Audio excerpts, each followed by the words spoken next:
দুনিয়া ধ্বংস হয়ে পরকালের জীবন শুরু হলে সে জীবন হবে অনন্তকালের, অন্তহীন হবে জান্নাত, অন্তহীন হবে জান্নাতীরা। না জান্নাত ধ্বংস হবে আর না জান্নাতীরা বৃদ্ধ ও মরণাপন্ন হবে, বরং তারা চিরতরের জন্য ইচ্ছা সুখে সেখানে বসবাস করবে।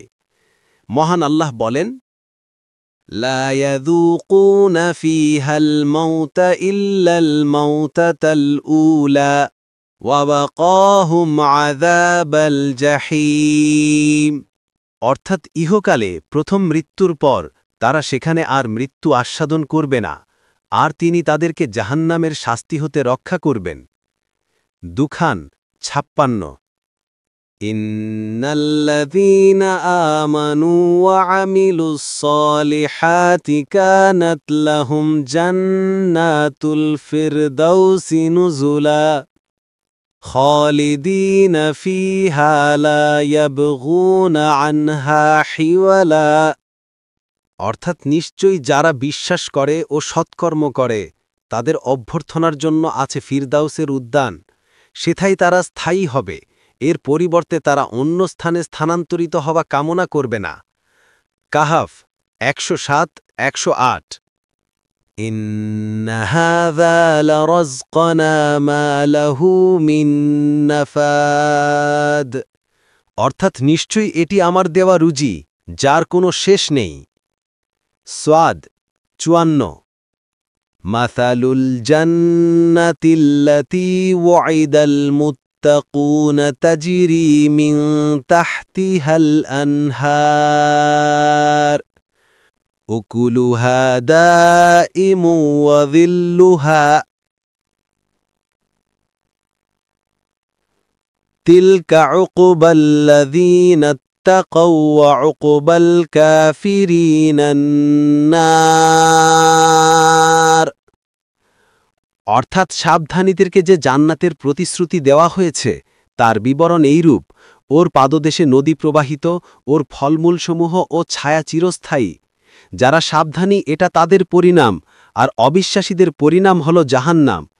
রাদ 35। মহানবী সাল্লাল্লাহু আলাইহি ওয়াসাল্লাম বলেন, যে ব্যক্তি জান্নাতে প্রবেশ করবে সে চিরসুখে থাকবে, সে কোনো কষ্ট পাবে না, তার পরিচ্ছদ পুরাতন হবে না এবং তার যৌবনও শেষ হবে না। মুসলিম 28-36 নং। রাসূলুল্লাহ সাল্লাল্লাহু আলাইহি ওয়াসাল্লাম বলেছেন, জান্নাতীরা যখন জান্নাতে প্রবেশ করে যাবে তখন একজন ঘোষণাকারী ঘোষণা করবে যে, তোমাদের জন্য এখন অনন্ত জীবন, তোমরা আর কখনো মরবে না, তোমাদের জন্য এখন চির সুস্বাস্থ্য, তোমরা আর কখনো অসুস্থ হবে না, তোমাদের জন্য এখন চির যৌবন, তোমরা আর কখনো বৃদ্ধ হবে না, তোমাদের জন্য এখন চির সুখ ও পরমানন্দ, তোমরা আর কখনো দুঃখ কষ্ট পাবে না। মুসলিম। এছাড়া হাদিসে এসেছে যে মৃত্যুকে দুম্বার আকারে নিয়ে এসে জবেহ করা হবে এবং বলা হবে, হে জান্নাতীগণ, তোমরা চিরকাল বাস করো, আর কোনো মৃত্যু নেই। হে জাহান্নামীগণ, তোমরা চিরকাল বাস করো, আর কোনো মৃত্যু নেই।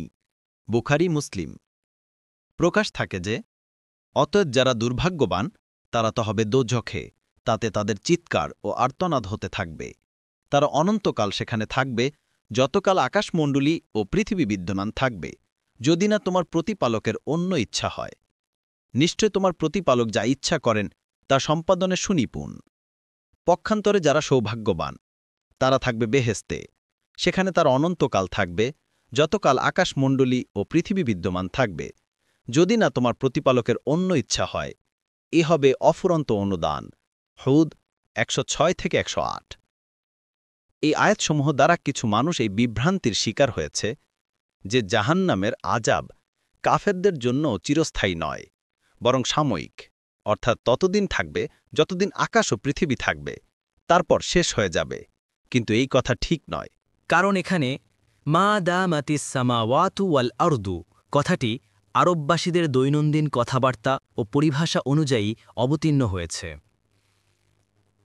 আরববাসীদের অভ্যাস ছিল যে যখন তারা কোনো বস্তুর চিরস্থায়িত্ব প্রমাণ করার উদ্দেশ্য হতো তখন তারা বলত, হাযা দাঈমুন দাওয়ামাস সামাওয়াতি ওয়াল আরদি, অর্থাৎ এই বস্তু আকাশ ও পৃথিবীর মতো চিরস্থায়ী।